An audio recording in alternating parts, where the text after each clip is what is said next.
Hi everyone, I'm Pam and this is my monthly update video letting you know everything that I was up to in the month of August.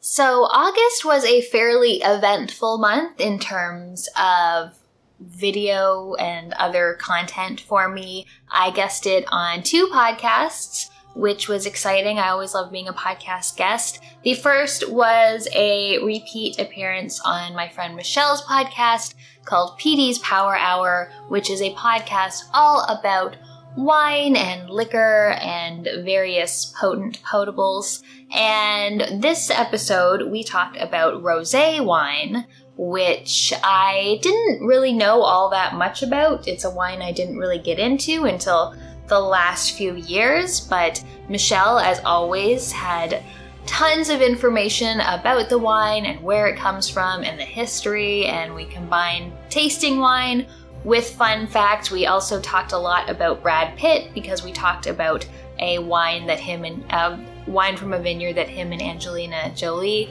own. So that was an excellent time. Always have fun talking to Michelle. So check out Petee's Power Hour if that sounds interesting to you.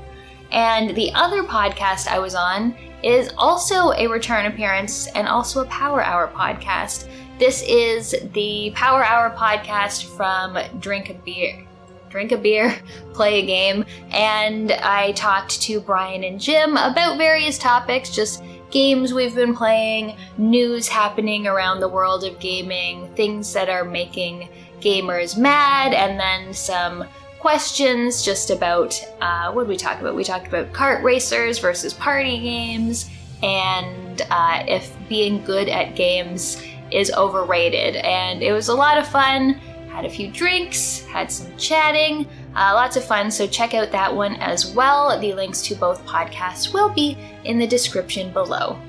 So the other big update I have is that I have been streaming on Twitch, and just a couple days ago I became a Twitch affiliate, which honestly happened pretty fast. If you've been here for a while, you know that I had dabbled in a couple streams a few months ago and wasn't really feeling it, and also having a lot of technical issues. I updated my computer, which has helped significantly, as well as sort of found the kind of games I would rather stream. So I started out with Indiana Jones and the Fate of Atlantis, since so many people recommended that game to me after I did my point-and-click adventure game ranking. So we played through that. It was a lot of fun. The chat helped me out a lot. And I started just this past Sunday a playthrough of Blade Runner, and I'm also doing some indie games on Thursday evenings. So if you're at all interested in seeing me on Twitch, I will have a link to that, and you can check it out. The schedule should be up there for what I have planned, but I've been having a lot more fun with it, really. I think games that are a little bit more laid back, where I have time to, read the chat and interact and play the game, and I don't feel like so pressured to be good, is really a lot better for me. I also did a Gamescom event, which is just commenting on things, and those are always fun because then I don't have to play anything. I can just make snarky comments the whole time. So yeah, I think I will continue doing the streaming thing. The videos aren't going anywhere. It's still the type of content I like to watch and I like to make. Though I have to say, streaming is so much easier. And I'm not trying to diminish anyone, say that streaming's not work, but man, that Star Ocean video was probably 60 hours of work, including the gameplay time, and to Twitch stream, it's there's a few minutes of updating the titles and things like that, but otherwise I go on, I stream for 2 hours, and then I go off, and I don't have to think about it again until a few days later when I'm going to stream. So yeah, I've been having a lot of fun with it, and yeah. So I have a shout out for this month, and that is the channel Pixel a Day, and it is a channel about video essays, which I love, and they're just very, very thoughtful critiques on video games, as well as occasionally some other forms of media like movies and television shows.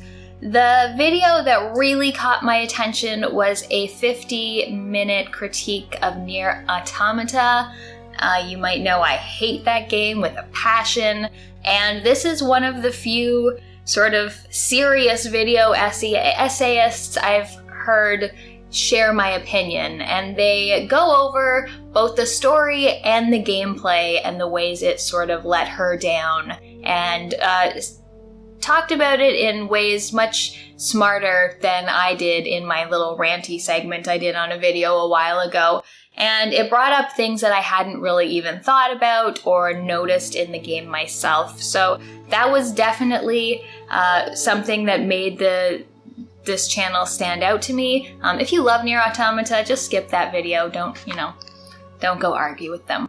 But other videos that I really liked, there was one that compared Cobra Kai and Glow, the two Netflix series, and just sort of how they present gender norms, and it was very fascinating. There's a video that talks about Pathologic 2 and how video games make death more meaningful or fail to make death meaningful. There's not a ton of videos on the channel, but just enough that you'll probably want to binge through them all if you find something you like there. So yes, I definitely recommend you check out Pixel a Day. Go give them a subscription and say nice things to them. So now we're on to pickups, and all month I was thinking I've got very little that I picked up, and then just yesterday a bunch of things sort of fell into my lap. I made a little trade for some of my Sega CD stuff.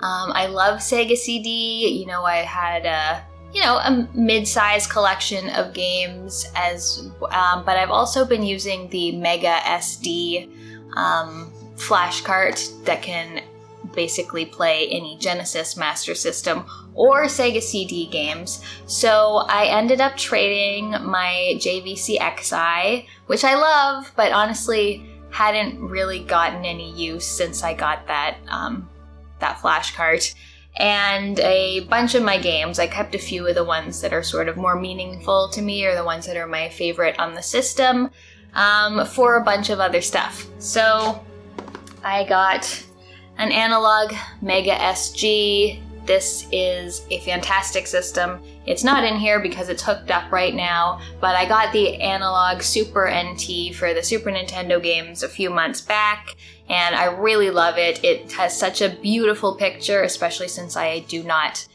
own or want to own a CRT to play games on, so it just, rather than having to go through the retro tank, just plugs right into the television, has beautiful crisp picture and sound.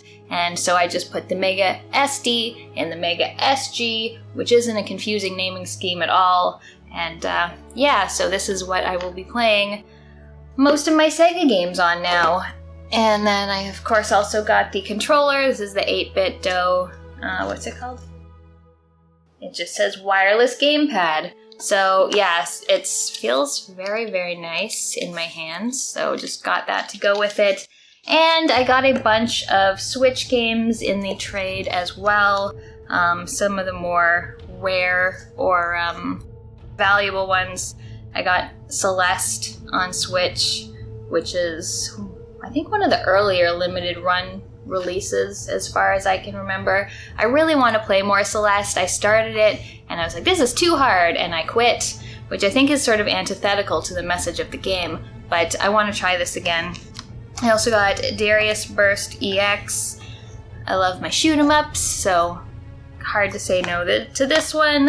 I got Panzer Paladin, which is a very cool sort of retro-styled action platformer. I actually got a code from the developers a while back, and I started it and I quite liked it, but I just sort of fell off of it for some reason, so maybe having the physical edition will make me a little more likely to play and get further in that.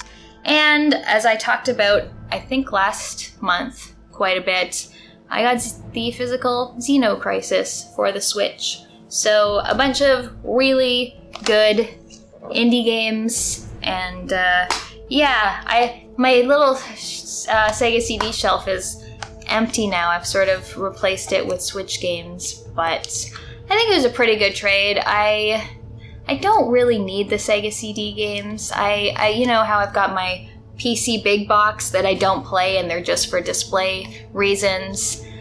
Since I have the Mega SD, I don't really play the actual discs on the Sega CD games either, so I just like, you know, maybe bordering into too much stuff just for the sake of having it rather than playing it. So I actually feel pretty good about it, and I will probably play these more often than the physical discs from the Sega CD. And I don't have to worry about the console breaking and having to get it fixed, or the optical drive going, or capacitors, although I don't think capacitors are a problem in that. But yeah, so new stuff, all from a trade. I also have a few new vinyl that I got. A couple months ago I had an Ocarina of Time, which I mentioned was going to be a three vinyl set. I got the second one this time. I love the artwork on these so much. Just beautiful covers, and they're this really nice kind of like matte feeling. Also, this actual vinyl is like one of the prettiest designs I've ever seen.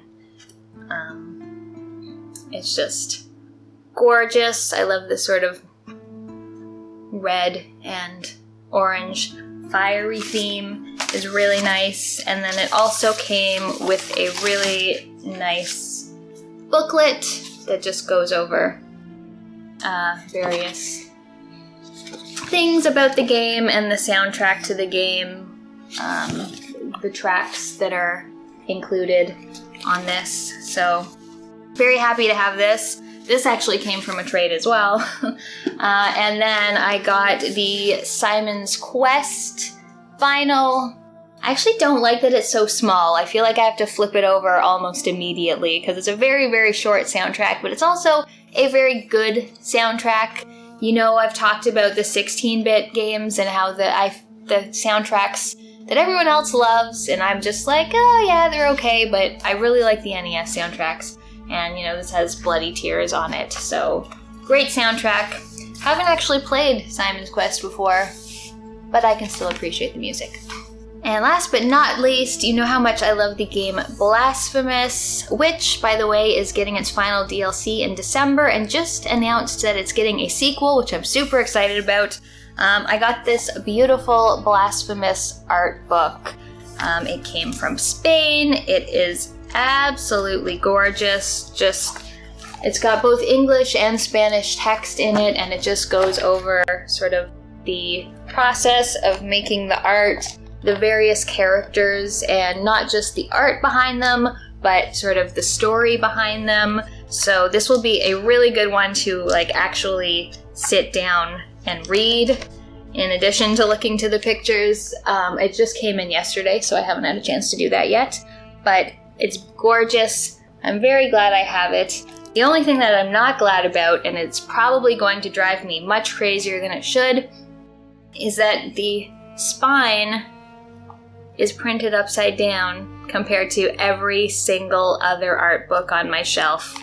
So I don't know whether I'm gonna store it upside down so that these logos are not the right way now.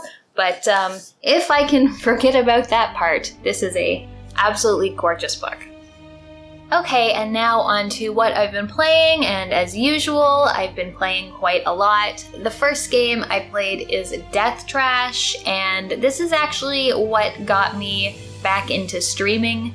I talked about Death Trash during the E3 coverage as something I was particularly excited about coming out, and the developers reached out to me shortly before the game officially entered early access and asked me if I was interested in a key and checking it out. And I didn't particularly want to make a whole video on a game that wasn't finished yet, but I did want to check it out, so I decided I would stream it for a couple hours, and it was incredibly fun. It's very much inspired by those early, like Fallout 1 and 2, where you're going through this wasteland. It's got an incredible sense of humor, a lot of really bizarre people and creatures you'll be coming across. It's got exciting, sort of fast-paced combat to go as you travel around through this wasteland, and I had a lot of fun with it. I think everyone watching was also quite taken with it. I'm very much looking forward to the final release. I think technically this is going to go into the retired bucket, but, not for any bad reasons, just because I played 2.5 hours and I kind of just want to wait for the game to be finished before I experience too much more of it and have to start again when the official release date comes. But very excited for Death Trash. I very much enjoyed what I played of it so far. Next up, I played a game called The Forgotten City, which I just learned about very soon before it officially released. It apparently started as a Skyrim mod, and I've never played Skyrim, so I didn't really know anything about it. But it takes place in a sort of Greek or Roman area. You start out and you're in present day and you're investigating these ruins, and then all of a sudden you find yourself in a time loop with all these people who are stuck in this place they can't get out of, and they have to adhere to this golden rule where if anyone does anything bad, and no one knows exactly how bad is defined, the world will basically end and everyone will die. But since you're in a time loop, if you do something bad, you just sort of start the whole process again. And it was a really, really fun game. It's sort of, you wander around in first person. I would guess I would call it sort of like an adventure mystery game. You're walking around, you're talking to people and questioning them, you're finding sort of items and clues and learning more about the world as you go, and using that knowledge going into the next sort of day time loop. And I thought it was a lot of fun. If I had one criticism, it would be that I felt like it peaked sort of in the middle. Not that the ending was bad or anything, but like in the middle I was like, oh wow, this is super cool. And then in the end I was just like, oh yeah, that's all right. But really, really a lot of fun, very good story and voice acting and all of that. If you enjoy time loop games, I would definitely recommend checking it out. I also played a game called Raji, an ancient epic, and this has been on my radar for a while, but they recently just did like a definitive edition or something like that. It also recently came to Game Pass. I actually talked about it in my last Game Pass video. But you play a young woman whose younger brother has been kidnapped by demons, and you have to basically go and find him and rescue him, and all the while these gods are sort of narrating your experience through it, and you're learning all about various like history and folklore in an Indian setting, which is really cool. The game is absolutely gorgeous. I find the combat pretty satisfying, especially the movement. Like, it's all very sort of fast, fluid, acrobatic movement that I really like. And it was just something a little different. It's not a long game. It's maybe 4 or 5 hours long, but I definitely had a lot of fun with it. And again, it's just so beautiful. So I recommend that one as well, especially if you have Game Pass. In my never-ending search for more Metroidvanias, I stumbled across one called Micetopia, which is a very little Metroidvania. You're playing a mouse. It almost seems a little unfinished, like the story's not really there, the ending just kind of like stops. It's too simple, like there's not enough abilities. There is some backtracking to get things, but none of it's entirely interesting. The combat and the movement aren't very interesting at all. And yeah, there's just really not much to sink your teeth into at all. So it only took me a few hours, and I can't really recommend it to anyone. It's a weird one because I got all of the achievements before I even finished the game, which makes me think it's like one of those Steam games that people sell just so people can get achievements, which is a weird thing to do, honestly. But yeah, Micetopia, just way too simple, nothing really to hang on to there, and don't recommend it. Next up is Boyfriend Dungeon, and I absolutely loved this game. I also put it in my last Game Pass video. I had heard of it before, but wasn't really following its development or anything. But when it came on Game Pass day one, I thought I would check it out. And I absolutely fell in love with this game. I thought it was so charming. It sort of combines a visual novel, sort of dating sim, with a simple dungeon crawler. You go to visit your cousin for the summer, and while you're there, you're trying to go on your first date. And you end up going on many dates, but you're also sort of finding yourself, facing your fears, you're fighting sort of representations of your fears in the various dungeons, and then you meet people who can transform into weapons who you can wield in the dungeons, but then you also go on dates with them in their human forms. And it's just really silly and charming. I really loved how all the characters were written and how much of a variety there was in the types of people that you could date. Just really had a lot of fun with it. If there's one criticism, it really could have used a third dungeon. There's only 2, which you can get through fairly quickly. I feel like a third one would have just made the game feel more complete than it does. But honestly, the dungeoning part wasn't really my favorite part of it. It was more the dating sim aspect of it. Just beautiful art, great music, and very charming conversations to have. So there were 2 games that were on my most anticipated list for this year that came out this month. And sadly, they were both a little bit disappointing. I'm actually realizing that all the games that were on my most anticipated list that have come out have been kind of disappointing. So I guess I should just stop anticipating games, because everything I liked this month was a surprise, and everything I was anticipating didn't really do it for me. So the first one is Axiom Verge 2. I quite enjoyed the first game when it came out. This one is similar in some ways. It's sort of a continuation of the story, though honestly I didn't pay attention to the story in the first one, so I was kind of lost for the story in this one. That's not why I play Metroidvanias. But they really changed things up. It's much more exploration-based as opposed to combat-based, which isn't bad in itself, but the combat that is there isn't very fun. In the first game, you had all these various guns to use. In this one, you have like a hammer, and you have a boomerang for your only ranged attack, and neither of them feel very good. You have to like duck to like attack some enemies in order to like actually come into contact with them. It just wasn't really my thing. Even if you were just focused on the exploration part of it, the new graphics are strange. Like, they're more colorful, there's more different environments rather than just like the different colored blocks from the first game. But it also was kind of difficult to keep track of things. Like the map, they went super detailed in terms of like representing the environments on the map, but it's so low resolution that it's hard to see anything on the map, which kind of bothered me. And I just felt like in Metroidvanias, one of the things that appeal to me is going by something like a high ledge and thinking like, oh, I'm gonna get a double jump and I'll be able to come back to that later, or like a wall you can't break and think like, oh, I'm gonna get a super missile and I'll come back to that later.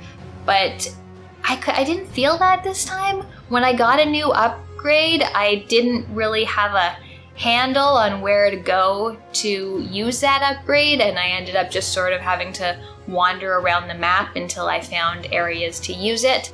So yeah, it wasn't my favorite. I played through the whole game in the first few days after it came out, but I can't say it's really sticking with me or one that I really loved. So the next game that I was really looking forward to, I've been looking forward to it for a couple years, is 12 Minutes. And this is another time looping game. You play a husband whose wife is accused of murder by a cop who comes to your apartment and tries to arrest her, and things just sort of go downhill from there. And the concept sounded really interesting. Again, it's sort of like a mystery adventure where you're using the information you've learned to progress the story in future loops. But in execution, it just didn't work for me on a number of different levels. First of all, they boast this celebrity cast. Daisy Ridley is in it, James McAvoy. And honestly, I don't really know James McAvoy's voice that well, but I wouldn't have been able to tell it was Daisy Ridley if I hadn't, read it on the ad for the game. And it's edited together in this weird way where everyone's just sort of like talking over each other and interrupting each other in strange ways. Like, I know that's how real conversations go, but in a game it just sounds very jarring and weird. And I think the biggest problem, well, there's so many biggest problems.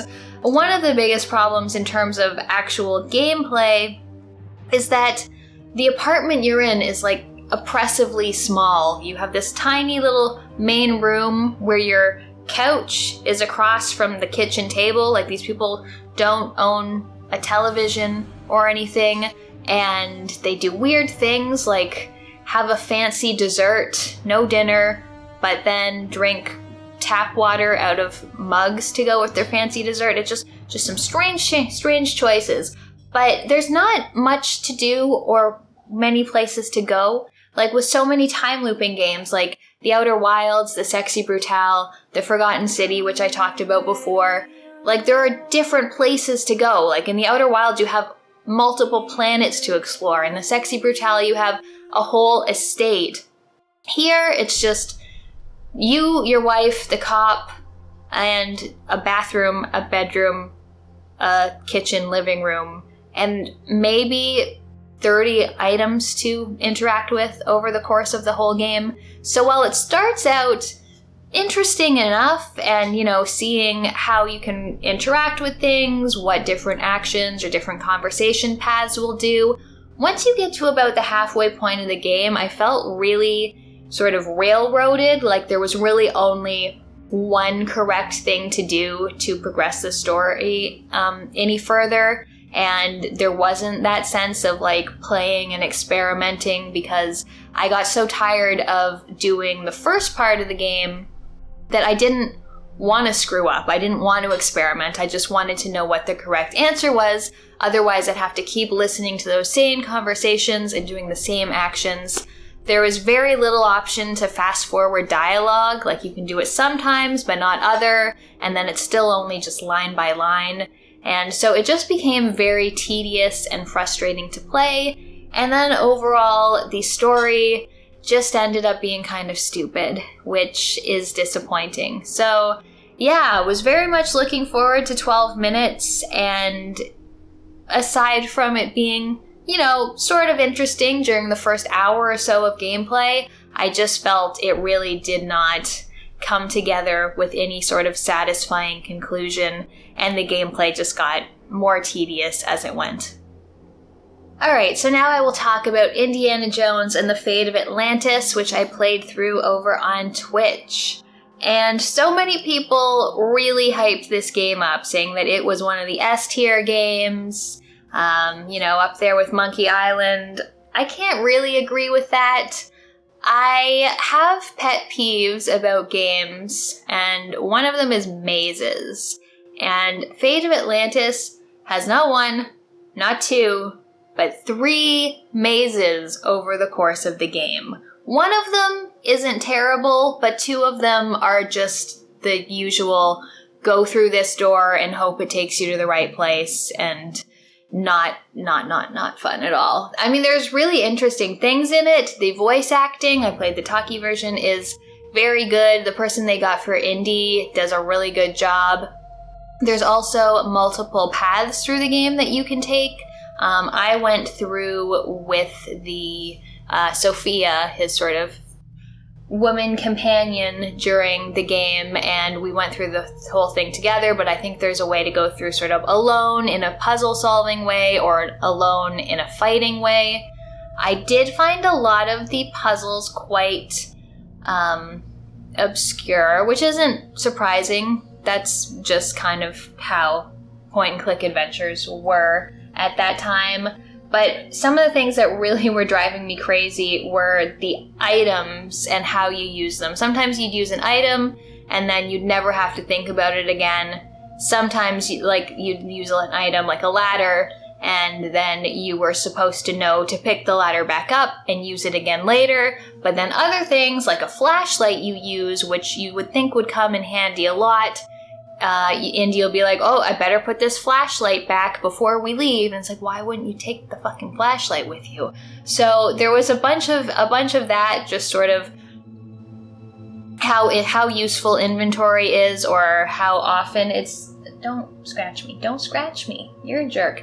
How useful or how many times inventory can be used is just very irregular and doesn't really give you a good sort of baseline for like what you should be doing with items at any one time. So it was all right, I thought. Definitely not one of my favorites. Just those mazes kind of ruined it for me. Oh, and there's 3 driving segments as well, and those were terrible. I feel safe saying they're terrible. There's a submarine to drive. There's a hot air balloon to drive. Do you drive a hot air balloon? Steer? Whatever. So the overall sort of story and the general puzzles were good, but just those additions of the mazes and the driving segments really put a damper on my enjoyment of the game. So if I were to put it on my ranking list right now, I might give it a C? Maybe a B. No, probably a C. The annoying parts were really annoying. So, yeah. Sorry, everyone. Or maybe you should be sorry for recommending it. Also, in co-op games, I finished up Zombie Army 4. Wait, Zombie Army 4? Yeah. Zombie Army 4 Dead War, which was a lot of fun. It's a very silly game about fighting demon zombie Nazis, and yeah, it's just silly. The gunplay is pretty fun as a co-op game. A lot of stuff that I really liked. I particularly liked there was a bunch of sort of little additions to the game. Like it's your basic co-op zombie shooter, but there are all these things you can find, like zombie hands that you have to find in each level, or comic books. There's a whole bunch of creepy dolls, and sometimes you interact with the dolls and they do something super creepy, which was just a really cool addition, or safes where you have to solve a little puzzle to get them open. Just a few things you don't usually see in games like that. There was also traps, which could be anything from electrocuting a panel on the ground to activating a zombie shark to eat the zombies that come close to it, or fans that will like suck the zombies into them. So I was pretty decent at the game. Like I got a lot of kills, but I also often triggered traps that my co-op players were standing near and got them killed. So, some good, some bad in terms of my gameplay ability. But yeah, had a lot of fun with Zombie Army 4. I'm wondering what we're going to play next. Also, since it just came out on Game Pass again, I started playing Hades, and I did finish Hades, or at least I got credit on Hades when it was on Switch initially, but I wanted to play it again. I decided to put on God mode right from the start this time. Last time, I got my first final boss kill without God mode, and then I was just like, I've gone through these dungeons so many times, I'm gonna put this back on. And it still took forever to get credits for the game. So this time around, I got credits within 30 runs, which was very, very nice. And it means that I'm not so sick of the game that I don't want to see all the post-credits things, because there's still a lot of challenges to do. There's still a ton of story to be told. I'm definitely not running out of dialogue options with the various gods that I meet. So I've sort of just been playing like a run or two every night before bed and enjoying it a lot. I still kind of wish it was anything but a roguelite, because I kind of like to be able to see the story and see all that dialogue play out without going through the dungeons so many times. But it's a good game. Love the soundtrack and how it looks, and it's fun to play, so. And then that brings us to the final thing, which is a game that I retired, and it is Curse of the Dead Gods. Mechanically, it looks a lot like Hades. It's sort of a top-down action game where you're going through dungeons sort of over and over and over again, and I put it down pretty quickly. There was just no hook to it. Like, you just get thrown in a dungeon and you fight things. There was no, like, dialogue, no talking to people. The art style is very reminiscent of a number of other games, so I'm very picky about my roguelike or roguelite games that I play. I really enjoy some of them, like Hades or Dead Cells, but this one just didn't grab me at all, so I knew that I wasn't going to want to do runs over and over again for really no reason. Okay, so that is it for my updates from August. Leave me a comment, let me know what you played in August, any interesting pickups that you got. Don't forget to go and check out Pixel a Day and check out their videos, give them a subscription. Thanks so much for watching. I'll see you next time.